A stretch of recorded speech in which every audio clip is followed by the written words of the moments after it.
I'm Dr. Orion Taraban, and this is Psychacks, Better Living Through Psychology. And the topic of today's short talk is the origin of romance.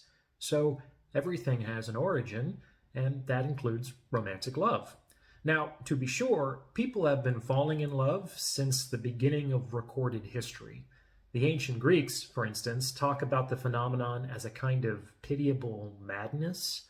Those struck by the arrows of Eros were out of touch with reality and robbed of their faculties of reason. Sound familiar? So while the experience of falling in love, or limerence, is nothing new, what is relatively new is considering this state to be desirable. Limerence is the affliction that everyone wants to suffer from. A lot of what I'm going to discuss today will be the condensation of this excellent book, Love in the Western World, by Denis de Rougemont. This is a painstaking academic analysis into the origins of romantic love, highly recommended for those with the interest and the patience. Basically, de Rougemont argues that romantic love arose in the 11th or 12th century in the south of France.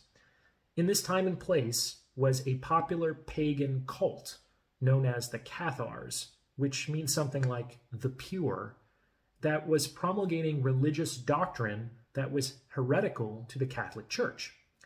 Cities largely composed of Cathars faced significant persecution, extended sieges, holy wars, and inquisitions at the hands of the Church.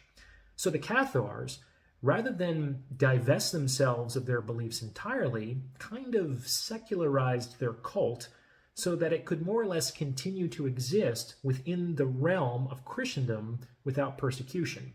And those secularized principles served as the foundation of what we might now call the cult of romantic love. So the origin of romantic love is religious. Kind of a mind blower, huh? However, this actually accounts for a lot of aspects of romantic love that would otherwise be kind of inexplicable. Look at a lot of the language that we use when we talk about romance. Idol, devotion, worship, adoration, union. These are all religious terms. There are also many pop songs about love that could easily serve as prayers to the divine. My favorite are the lyrics to the Scorpions' No One Like You. I'll put a link in the description.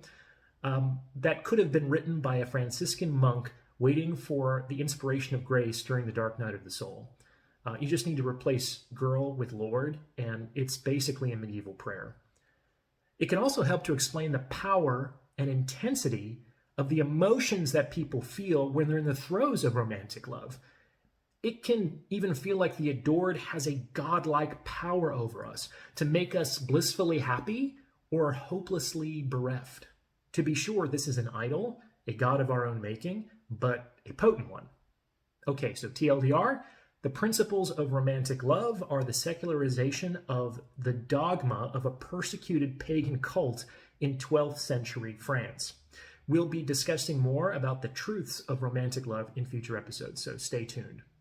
What do you think about all this? Drop a comment below, and if you'd like to schedule a consultation, you can reach me at psychackspodcast@gmail.com. Thanks for listening.